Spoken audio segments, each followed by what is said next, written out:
السلام عليكم ورحمة الله وبركاته. هنبدأ إن شاء الله في تاني محاضرة عندنا في مادة الباثولوجي. إن شاء الله هناخد الهايبربليجيا وهناخد الميتابليجيا وهناخد الديسبليجيا، وكده نكون خلصنا كل الأدابتيشن. احنا خدنا قبل كده الأتروفي والهايبرتروفي. خلينا نقول كلمتين في السريع كده عن الأتروفي والهايبرتروفي.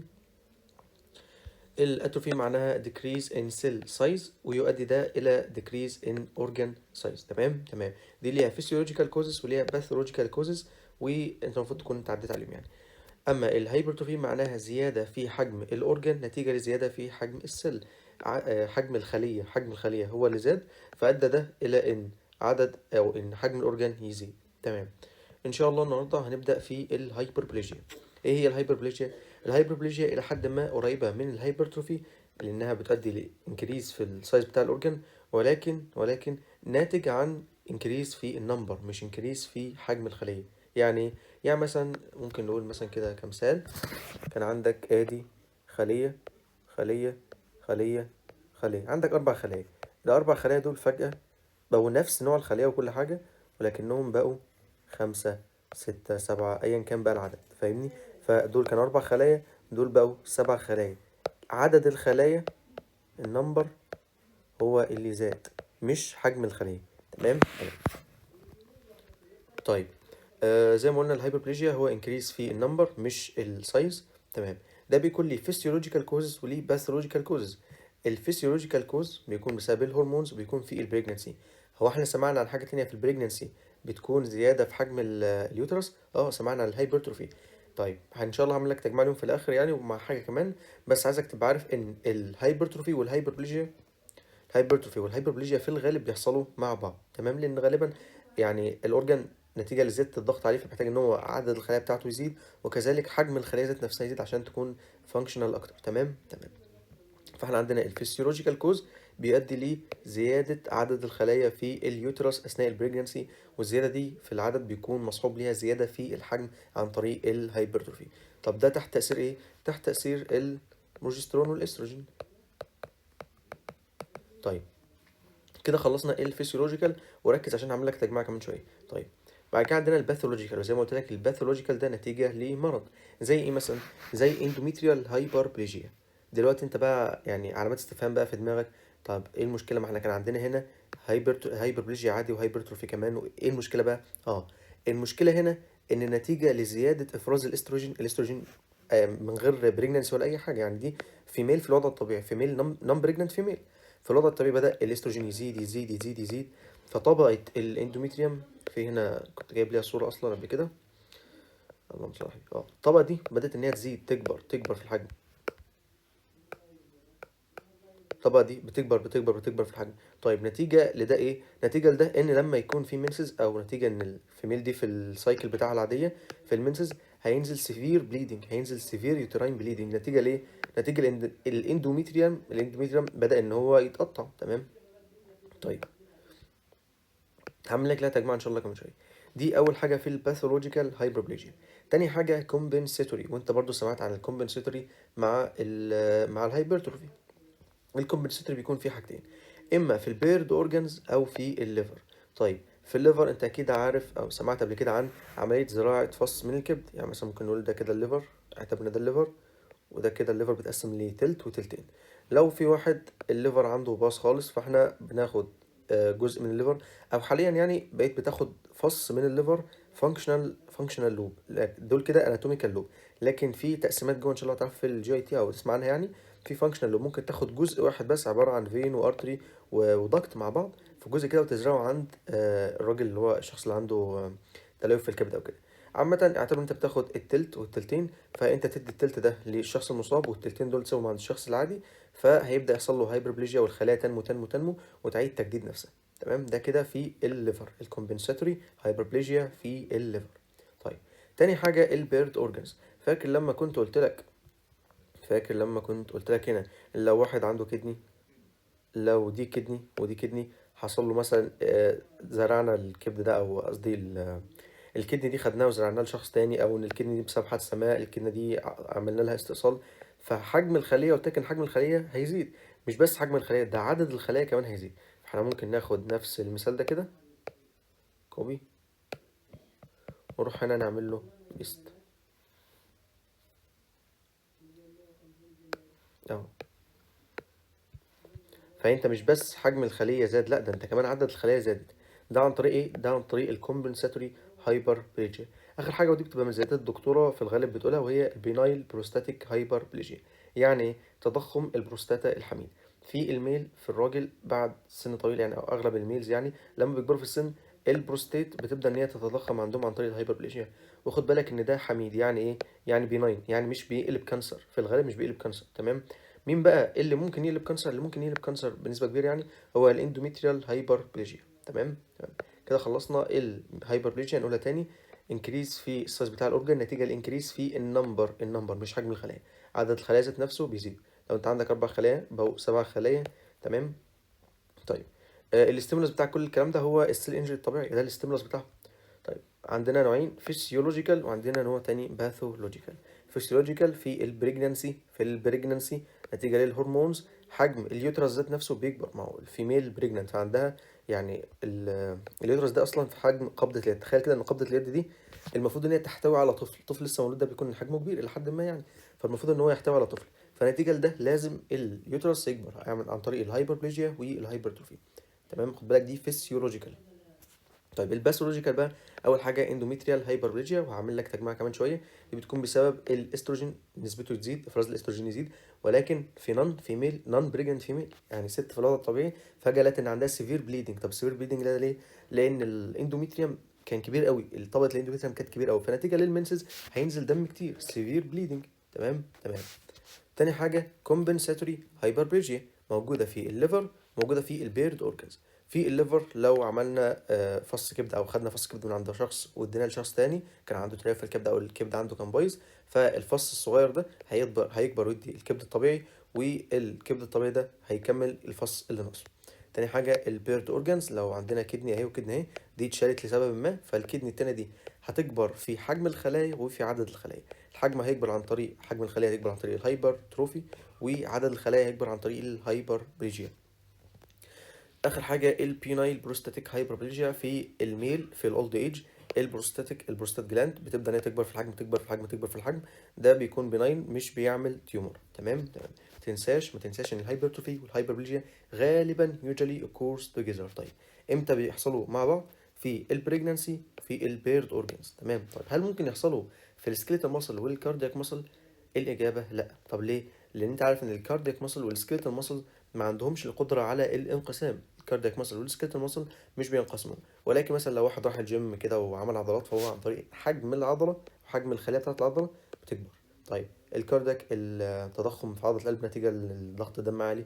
لو مثلا ضغط الدم 90 او 80 او ايا كان بقى 150، فطبيعي ان حجم العضله، قدره العضله على الانقباض لازم تزيد عشان تقدر انها تستحمل الضغط ده كله. فهيحصل له هايبرتروفي فقط وليس هايبربليجيا.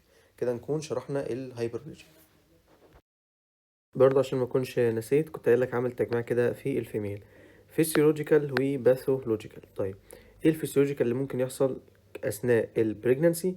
في اليوترس بيحصل هايبرتروفي وهايبربليجيا، والاتنين دول بيكونوا بسبب النورمال هرمون برودكشن. تمام. تمام. طيب ايه اللي ممكن يحصل باثولوجيكال؟ ممكن يحصل باثولوجيكال اندوميتريال هايبربليجيا، ودي بتكون نون بريجنانت فيميل. ايه اللي بيحصل؟ الفيميل بتلاقي ان في اكسس بليدنج اثناء المنسز عادي، المفروض ان في منسز عادي شويه دم، لكن ده اكسس كتير قوي. طب ليه كتير قوي؟ لان الاندوميتريوم لو مثلا المفروض ان هو يكون كده، لا ده الاندوميتريوم بقى كده. تمام. فنتيجه لده الدم اللي هيبقى نازل كتير. ايه السبب الاساسي؟ ان الاستروجين افرازه زاد بشكل كبير في النون بريجنانت فيميل. طيب رابع حاجة عندنا وهي الميتابليجيا. ايه هي الميتابليجيا؟ الميتابليجيا دي هي conversion of cell from one type to another type. طيب ايه الفكرة فيه؟ ان انت عندك خلية حصل لها مشكلة. طيب المفروض الخلايا دي تعمل ايه؟ مش عارف انها تعمل هايبربليجيا او ديسبليجيا او ايا كان الحاجات اللي هي تعملها.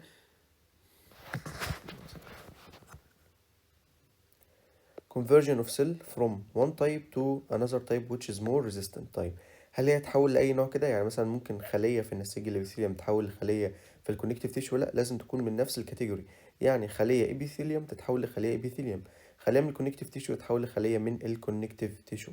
طيب الميتابليجيا ليه بيحصل ميتابليجيا؟ لان الخليه عليها ضغط او حصل لها انجري، والانجري دي هي في الحاله الطبيعيه سواء عملت اتروفي او هايبرتروفي او هايبربليجيا مش هتعرف تتعامل معاها، فلازم تتحول لنوع اخر من الخلايا. هي دي الفكره، ان الاستيمولس بتاعتها مش هينفع انها تتحول لنفس الخليه، او انها تكبر في الحجم او تصغر في الحجم او عددها يزيد، ده مش هيحل المشكله. فلذلك الخلايا بتلجأ انها تتحول لنوع اخر من الخلايا. طيب ده بيكون عن طريق ايه؟ بيكون عن طريق ستيم سيلز. ايه هي الستيم سيلز دي؟ الستيم سيلز دي هي الخلايا الجذعيه. يعني مثلا عندك في اي نسيج مثلا بيكون فيه الخليه اهي، وخليه كمان، وخليه في النص بينهم كده، وخليه تانية اهي، وخليه اهي. الخليه اللي في النص الخليه الصغيره دي، وغالبا الخلايا الستيم بتكون خلايا صغيره كده، هي دي الستيم سيلز. دورها ايه؟ دورها ان لو الخليه دي حصل لها حاجه او ماتت دي ترجع تنقسم، او لو دي حصل لها حاجه وماتت دي ترجع تنقسم، وهكذا. الستيم سيلز دي عندها القدره ان هي تنقسم لانواع مختلفه من الخلايا. يعني لو مثلا ده في نسيج قلنا ان هو نوعه ستراتيفايد سكويموس ابيثيليوم، عندها قدره انها تحول لكولومنار ابيثيليوم عادي عن طريق ايه؟ عن طريق الستيم سيلز. تبدا الستيم سيلز نتيجه للستيمولس تحول لكولومنار ابيثيليوم. طب ده ليه؟ عشان تقاوم الانجري اللي حصلت، والنسيج يكون مور ريزيستنس وما يحصلش انجري، او الانجري ما تزيدش عن حدها. طيب عندنا انواع ايه؟ عندنا اول نوع بيكون هو الابيثيليوم، وده بيكون كومون. تمام. تاني نوع هو الميزنكايمال، وده بيكون ليس كومون. معنى ايه الابيثيليوم؟ معناه ان خليه من الابيثيليوم هتحول لخليه تانية مور ريزيستنت. طيب قبل ما انسى، مشكله الميتابليجيا او بدايه الخطوره من اول هنا، ان الميتابليجيا دي لو استمرت for very long time في الاخر هتقلب ليه كانسر. فهي دي مشكله الميتابليجيا، ان الخلايا بدات ان هي تتغير في الشكل وتتغير في النوع. طيب اصلا انت يعني مثلا اورجان ليه وظيفه، طيب الوظيفه بتاعته دي بتتلائم مع الخلايا الموجوده فيه. حصل له انجري فخلت الاورجان ده، الخلايا اللي فيه تتحول لنوع اخر من الخلايا، بس هو اصلا الاورجان ده كان ليه وظيفه من غير الخلايا بتاعته الاصليه، من غير الخلايا الاصليه مش هيعرف يقوم بالوظيفه دي. فاهمني؟ فهي دي المشكله فيه. طيب اول نوع هو سكويماس ميتابليجيا. ايه الفكره في السكوماس ميتابليجيا دي؟ دي بتحصل في الريسبيراتوري ابيثيليوم. ايه هو الريسبيراتوري ابيثيليوم؟ ده هو السودو ستراتيفايد سكويماس او سودو ستراتيفايد كولامنار سكويماس ابيثيليوم. الجمله الطويله دي ده هو الريسبيراتوري ابيثيليوم. في الجهاز التنفسي او ريسبيراتوري سيستم، عندنا هنا دي النوز، اعتبر دي النوز. بعد كده عندك الفارنكس، بعد كده عندنا اللارنكس، بعد كده عندنا التراكيه. والتراكيه ترجع تنقسم ل ليفت مين برونكس ورايت مين برونكس. عايزين بقى هنا البرونكس، ايه اللي بيحصل في البرونكس؟ طبعا كل ده لايند باي ريسبيراتوري ابيثيليوم، تمام، ما عدا جزء صغير كده من الفارنكس، من الفارنكس اللي هو الاوروفارنكس، مش لايند بالبتاع ده اللي هو السودو ستراتيفايد، لان ده بيكون تبع الجي تي. عامة يعني، عامة المهم ان احنا عايزين نعرف ان البرونكاس دي بتكون لايند بريسبيراتوري ابيثيليوم نتيجة للسموكينج. كرونيك سموكينج، مش واحد دخن سيجارتين تلاتة، لا، لازم يكون كرونيك سموكينج. نتيجة للكرونيك سموكينج الريسبيراتوري ابيثيليوم لازم يتحول لنوع اخر من الابيثيليوم عشان يقدر ان هو يستحمل الانجري اللي بتحصل له، عشان يكون مور ريزيستنت لازم يتحول لستراتيفايد سكويماس ابيثيليوم. فاحنا عندنا في السكويماس ميتابليجيا الريسبيراتوري ابيثيليوم اللي موجود في البرونكاس نتيجة للكرونيك سموكينج بيتحول لستراتيفايد سكويماس ابيثيليوم. طب ليه بيتحول لستراتيفايد سكويماس ابيثيليوم؟ ستراتيفايد سكويماس ابيثيليوم بيكون عامل بالشكل ده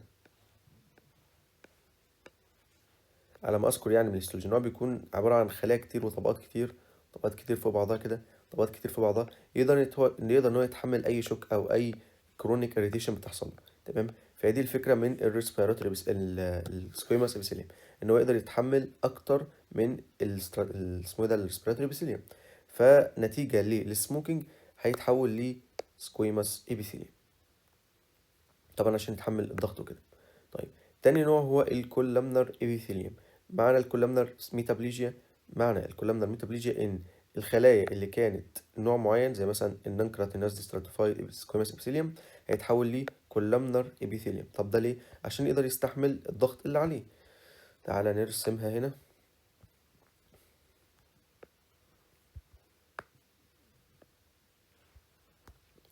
ده كده الاسوفيجاس، بيجي هنا ياخد شوية كده عشان يدخل على المعدة، تطلع تاني عشان يعمل الديودينم. طيب المفروض ان هنا دي كده الستومك، وده الاسوفيجاس. طيب ايه اللي موجود في الستومك بكثرة؟ ال HCl. طيب ايه اللي يمنع ان ال HCl ده يرجع تاني هنا؟ هما الاتنين جنب بعض. بيكون في هنا سفنكتر، يكون في هنا سفنكتر اسمها كاردياك سفنكتر. عامة ايه اللي بيحصل؟ المفروض ان الكاردياك سفنكتر دي بتبقى قافلة على ال HCl عشان ما تسمحش ان هو يعدي. طيب لو السفنكتر دي بدأت تضعف او حصل لها اي حاجة، هتلاقي ان ال HCl بدأ يتسرب هنا. طيب الكولامنر ابيثيليوم، طبعا الكولامنر ابيثيليوم ده موجود في الاستومك. الكولامنر ابيثيليوم ده بيفرز ميوكس عشان الاتش سيل وعشان المعده ما تهضمش نفسها، فالكولامنر ابيثيليوم بيحمي المعده. طيب ايه اللي يحصل لما الاتش سي ال اللي موجود في المعده ده يوصل عند الاسوفيجاس اللي ما فيهوش كولامنر ابيثيليوم؟ هيبدا الاتش سي ال ده ياكل في الاسوفيجاس فهيتعب الاسوفيجاس. طيب نتيجة لده ايه اللي هيحصل؟ لازم الخلايا النون كراتينايزد ستراتيفايد سكويماس ابيثيليوم الموجودة في الاسوفيجاس تتحول لسيمبل كولامنر ابيثيليوم عشان تقدر انها تفرز الميوكس وتحمي نفسها. طب ايه المشكلة؟ المشكلة ان الاسوفيجاس كده مش هيكون قادر يعمل الوظيفة بتاعته. الجزء السفلي ده من الاسوفيجاس مش هيكون قادر يعمل الوظيفة بتاعته. طيب ايه السبب ان ال HCl بدأ يرجع؟ ان حصل ريفلكس، حصل ان الارتجاع ال HCl ده بسبب ايه؟ بسبب ضعف في السفنكتر اللي هي اللور اسوفيجيال سفنكتر، اللي هي اياها السفنكتر او الكاردياك سفنكتر. عامة المرض ده اسمه جريد GERD، جاسترو اسوفيجيال ريفلكس ديزيز. ده هيؤدي لايه؟ هيؤدي لتحول الابيثيليوم والسكيموس ابيثيليوم الموجود في الاسوفيجاس، هيؤدي لتحوله لكولامنر ابيثيليوم. المرض بقى بتاع التحول ده، بس خد بالك، المرض بتاع الارتجاع اسمه جريد. طيب المرض بتاع التحول بتاع الاسوفيجاس ده اسمه باريت اسوفيجاس. دي الحاله اللي بتحصل نتيجه لان الميتابليجيا بتاعه الاسوفيجاس من سكويموس ابيثيليوم لكولامنر ابيثيليوم.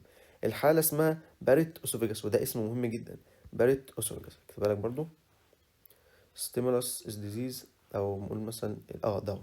الباريت أوسوفيجاس هو المرض اللي هيحصل. طب المرض اللي كان أدى لده أو أدى لارتجاع ال HCl هو الجرد. أقولها لك تاني، ال HCl يرتجع نتيجة لإيه؟ نتيجة للجرد. طيب لما ال HCl هيرتجع ويأثر على الأسوفيجاس هيعمل ميتابليجيا في الأسوفيجاس اسمها باريت أوسوفيجاس. تمام؟ أتمنى ما تنساش أو ما تتلخبطش فيه، الموضوع بسيط يعني. طيب كده قلنا النوعين، السكويماس ميتابليجيا والكولامنر ميتابليجيا.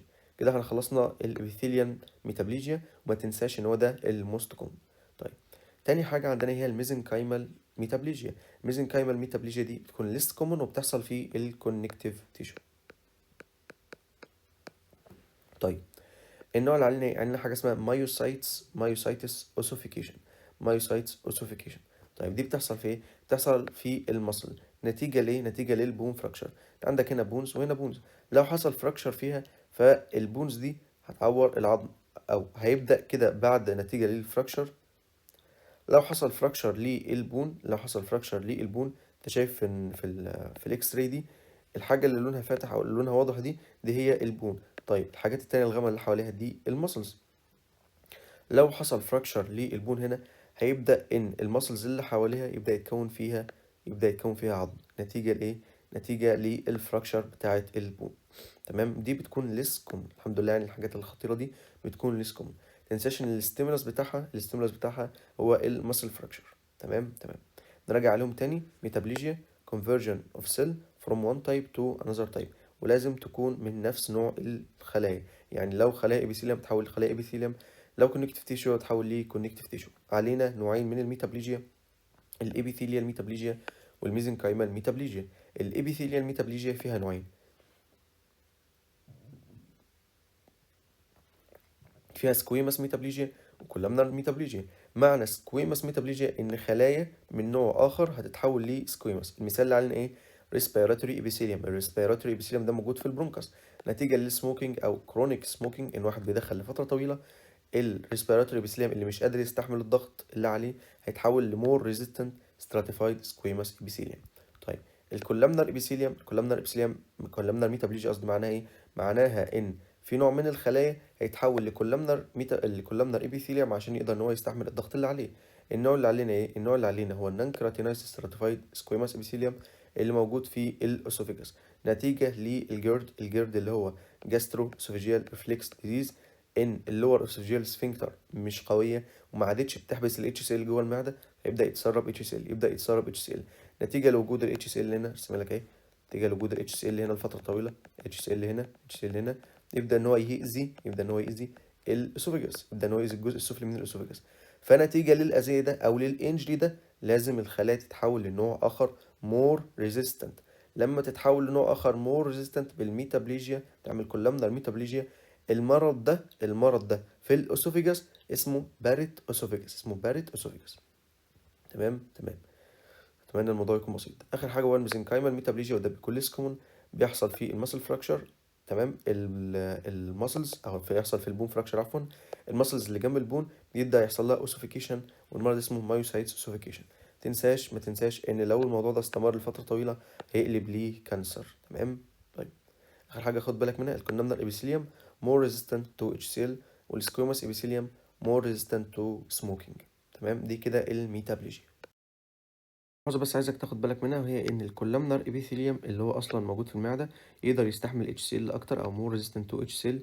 اما السكويماس ابيثيليوم اللي هو اصلا موجود في الاسوفيجاس هو متعود ان هو يعدي عليه الاكل ده ممكن يكون خشن فيعوره شويه، فهو مستحمل الشوك، يقدر يستحمل الشوك.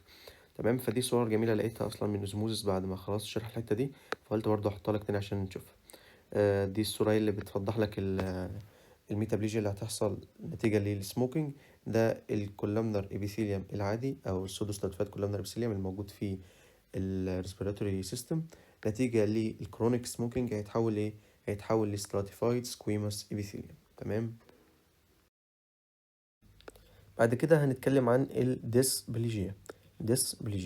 لو خدت بالك هتلاقي انا عامل لك هنا مثلث دينجر، لان فعلا دي هي الدينجر، دي هي المرحله اللي خلاص يعني انت فاضل لك تكه توصل للكانسر. طيب، ايه هي الديسبليجيا دي هي ان اورجانيزد سيلر بروليفريشن. ده بيكون بسبب ايه؟ بيكون بسبب كرونيك اريتيشن او انفلاميشن بتفضل لفتره طويله جدا او انها تكون قويه.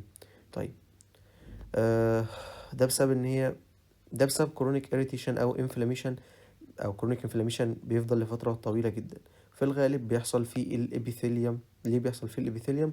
لان الابيثيليوم هو اللي عنده قدره على الانقسام بشكل اسرع، فدي هي الحاجه اللي بتحفزه لحد ما. طيب، هو في 7 حاجات لازم تحفظها. طيب، هل انا هخليك تحفظها؟ في طريقه احسن ان انت تحفظها، هو ان انا ارسم لك رسمه وانت تطلع الحاجات دي من الرسمه. بص يا غالي، هما 7 حاجات، 4 ليهم علاقه بالنيوكليس ذات نفسها، و3 ليهم علاقه بالديفيجن. تعال ناخد الحاجات اللي ليها علاقه بالديفيجن الاول، وهي 1 2 و7. هيحصل ايه؟ بص كده، ركز معايا كده على الشكل ده. خلايا جميله اهي، كلها خلايا منتظمه الشكل، خلايا فيها النيوكليوس قريبه من البيز بتاع السيل اهي، خلايا منتظمه الشكل، 3 طبقات. حلو. لو خدت بالك برضو من حاجه كمان، وهي ان النيوكليوس لونها فاتح شويه، لكن هنا هقول لك النيوكليوس لونها غامق. اول حاجه بتحصل في الديفيجن ان انت هيحصل انكريز للميتوتيك اكتيفيتي. يعني انكريز ميتوتيك اكتيفيتي، يعني الخلايا هتبدا تنقسم بشكل متسارع، بشكل اقوى وشكل اكبر من الوضع الطبيعي. فلما هتزيد في الانقسامات، اول حاجه اللي هيحصل هتلاقي ان عدد الطبقات بيزيد. تاني حاجه عدد الطبقات بيزيد، هنا كان 3 طبقات فبقوا تقريبا 5 طبقات. كمان حاجه كمان، ان الخلايا دي مش بتنقسم بالشكل الطبيعي، فهتلاقي ان الارينجمنت بتاعتها بتبقى مختلفه. يعني دي خلايا مرصوصه فوق بعضها كانك حاطط طوب. بص ده شكله عامل ازاي، خلايا شكلها غريب، فاهمني؟ اللي هي مش مترصصه فوق بعضها. يبقى احنا كده طلعنا 3 حاجات على الديفيجن. اول حاجه increase mitotic activity، تاني حاجه increase layers، تالت حاجه different arrangement for the cells. يبقى احنا كده طلعنا 3 حاجات على الديفيجن. طيب، في 4 حاجات على النيوكليوس. اول حاجه خد بالك من لون النيوكليوس، هتلاقي ان هنا اللون فاتح شويه، هنا اللون غامق. فانت هنا حصل حاجه اسمها هايبر كروماتيزم. يعني ايه حاجه اسمها هايبر كروماتيزم؟ كل ما زاد الكروماتين او دي ان ايه في النيوكليوس، هتلاقي ان هي بتنصبغ بالاتش ان دي، بتاخد صبغه لونها اغمق شويه، لونها ديب، فهتلاقي ان دي ديب بيزوفيليك. تمام. تاني حاجه نيوكليار بليومورفيزم. يعني بليومورفيزم، يعني المورفيزم او الشكل بتاع النيوكليوس مختلف. النيوكليوس دي نفس الشكل بالظبط في كل الخلايا. بص هنا مفيش خليه فيها نفس النيوكليوس، كل خليه بشكل مختلف. يعني دي شكلها مبطط شويه، دي شكلها مدور شويه، دي واخده شكل مختلف، دي شكلها غريب جدا، وهكذا. كل الخلايا شكل او كل الانواع شكلها مختلف. تمام. يبقى احنا كده طلعنا اول حاجتين، النيوكليار بليومورفيزم والهايبر كروماتيزم. خامس حاجة أو تالت حاجة بقى في الحاجات دي هتلاقي لوس اوف بيزال بولاريتي. يعني ايه بيزال بولاريتي؟ يعني في الطبيعي ان النيوكليوس بتكون قريبة من البيز بتاع الخلية. طيب هنا بص، هتلاقي ان النيوكليوس طلع فوق، النيوكليوس طلع فوق بالشكل ده بعيدة عن البيز. فهتلاقي دي حاجة اسمها البيزال بولاريتي. المفروض في الخلية الطبيعية البيزال بولاريتي دي ما عادتش موجودة، لوس اوف بيزال بولاريتي. بعد كده قلنا ثلاث حاجات. آخر حاجة خالص وهو انكريز الريشيو بين النيوكليوس والسيتوبلازم. الطبيعي ان النيوكليوس بتكون 1:5 من السيتوبلازم. يعني لو الخلايا مثلا قول 6 مثلا، أو الحجم بتاعها يتقسم 6 أجزاء، جزء واحد من دول بيكون للنيوكليوس و5 أجزاء بيكون للسيتوبلازم. زي مثلا إلى حد ما يعتبر دي مظبوطة. طيب لو جينا نبص هنا هنلاقي إن في خلية النيوكليوس تعتبر واخدة نص الحجم، وهكذا. تلاقي إن النسبة بينهم زادت. يعني مثلا لو قلنا عشان تبقى أبسط، يعني نيوكليوس على السيتوبلازم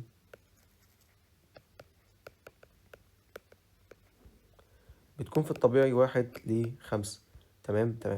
هنا لما الحجم بتاع النيوكليوس هيزيد، النسبة دي تبقى مثلا 2:4 مثلا، 3:5، أي نسبة يعني. فاهمني؟ الموضوع بيتحسب بطريقة مختلفة، بس الفكرة إن النسبة هتزيد. ليه هتزيد؟ لأن البسط عندي زاد، اللي هو حجم النيوكليوس زاد. يعني كده قلنا 4 حاجات على النيوكليوس. أول حاجة النيوكليار بليومورفيزم. تاني حاجة نيوكليار هايبر كروماتيزم، إن الصبغة بقت بتاخد صبغة بلون أغمق. تالت حاجة ولوس اوف بيزال بولاريتي. آخر حاجة انكريز نيوكليوس سيتوبلازميك ريشيو، أو نيوكليو سيتوبلازميك ريشيو زادت. تمام. بعد كده قلنا ال7 حاجات: ليرز ارينجمنت، بيزال بولاريتي، نيوكليار بليومورفيزم، نيوكليو سيتوبلازميك ريشيو، نيوكليار هايبر كروماتيزم، والميتوتيك اكتيفيتي. هي دي الكاركترز بتاع الديسبليجيا. لما الديسبليجيا بتحصل لتيشو بيحصل فيه ال7 كرايتيريا دول. طيب عايزك تاخد بالك بقى من حاجه، ان الديسبليجيا دي مراحل. في الاول يعني ما تقارنش المرحله اللي هتكون في الاول بالمرحله اللي هي قبل الكانسر على طول، لا دي بتفرق جدا يعني. طيب ايه هي المراحل؟ هنبدا من اول نورمال سيل، خليه عاديه جدا، لحد ما يحصل كانسر. بيمر ب3 مراحل. اول مرحله مايلد ديسبليجيا. كلمه مايلد معناها ان الحاجه لسه كده في البدايه، حاجه بسيطه. مودريت معناها متوسط. سيفير يعني حاجه عنيف او وصلت لاقصى مراحل. تمام. اول حاجه هنا زي ما قلت لك نفس شكل الخلايا العاديه هنا، بعد كده بدا يحصل لها تغيير. فدي بتكون في ايه؟ دي بتكون في البيزل ثيرد او اللور ثيرد. لور لور 1 ثيرد. طيب لما يحصل في اللور 1 ثيرد ده بنسميه مايل ديسبليجيا، وده ممكن يكون ريفرسبل. مش انت عارف اصلا ان دي كلها عباره عن ادابتيشن؟ ال5 ادابتيشن: الاتروفي، هايبرتروفي، هايبربليجيا، ميتابليجيا، والديسبليجيا دي كلها عباره عن ادابتيشن، والادابتيشن ريفرسبل. طيب تاني حاجه مودريت يعني مستوى متوسط من الديسبليجيا.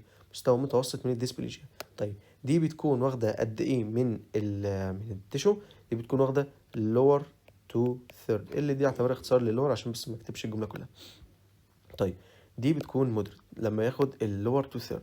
طيب خد بالك ان هو كل ده ما بيعديش البيزمنت ممبرين. يعني دي البيزمنت ممبرين بتاع الخلايا العاديه، نفس البيزمنت ممبرين، وهنا برضو في السيفير نفس البيزمنت ممبرين. دي اهم كرايتيريا. طيب هنا هو بيكون واخد الوول لينس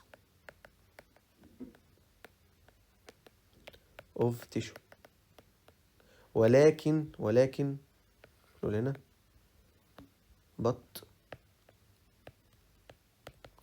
not the basement membrane. المهم يعني ان هو هنا كل الخلايا حصل لها ديسبليجيا، اللي هي الاولى والثانيه والثالثه. ان التيشو كله حصل له ديسبليجيا، ولكن الديسبليجيا دي ما وصلتش عند البيزمنت او ما اخترقتش البيزمنت ممبرين زي اللي هقوله لك كمان شويه. طيب في الحاله دي السيفير ديسبليجيا بنسميها اسم تاني اسمه كارسينوما ان سايتو، يعني كانسر في النسيج، ولكن ما امتدش للانسجه التانيه، ما كسرش البيزمنت ممبرين او ما عداش من البيزمنت ممبرين. فدي انا بسميه كارسينوما ان سايتو، وانا هقول لك على كام حاجه دلوقتي. طيب اخر حاجه خالص وخلاص، خد بالك دي في الغالب الكارسينوما ان سايتو كنا كده usually بيتحول لكانسر. طيب اخر حاجه خالص وهي انفيزيف كارسينوما. كلمه انفيزيف او انفيجن معناها ان حاجه بتخترق او حاجه بتغزو حاجه. فلما حصل وان الكارسينوما دي او الديسبليجيا دي وصلت وعدت البيسمنت ممبرين، فدي عملت الكانسر او بدايه الكانسر. انفيزيف كارسينوما. الانفيزيف كارسينوما تخترق بيزال لير. بيزال لير هي البيسمنت ممبرين. تمام. طيب معنى كده قلنا في الخلايا الطبيعيه اهي، عشان تحول من خلايا طبيعيه لان انت توصل للانفيزيف كارسينوما بتمر بمرحله الديسبليجيا. والديسبليجيا 3 مراحل. مايلد، ودي بتكون حاجه هاديه وبسيطه، في الغالب بتكون ريفرسبل، يعني لو شلنا المؤثر ده هترجع للشكل الطبيعي. تمام. ودي بتكون في اللور 1 ثيرد. بعد كده المودريت ديسبليجيا، ودي بتكون متوسطه، ودي بتشمل اللور 2 ثيرد.